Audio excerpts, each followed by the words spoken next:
Joseph died, all his brothers, and all that generation. But the children of Israel were fruitful and increased abundantly, multiplied, and grew exceedingly mighty.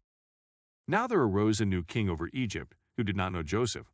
And he said to his people, Look, the people of the children of Israel are more and mightier than we.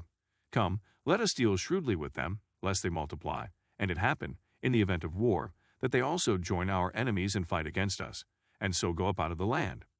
Therefore they set taskmasters over them to afflict them with their burdens. And they built for Pharaoh supply cities, Pithom and Raamses. But the more they afflicted them, the more they multiplied and grew.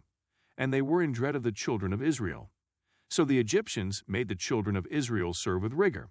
And they made their lives bitter with hard bondage, in mortar and brick, and in all manner of service in the field. All their service in which they made them serve was with rigor. Then the king of Egypt spoke to the Hebrew midwives, of whom the name of one was Shiphrah, and the name of the other Puah.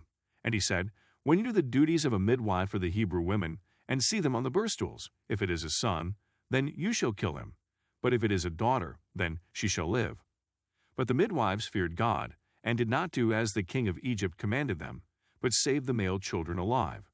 So the king of Egypt called for the midwives and said to them, Why have you done this thing, and saved the male children alive?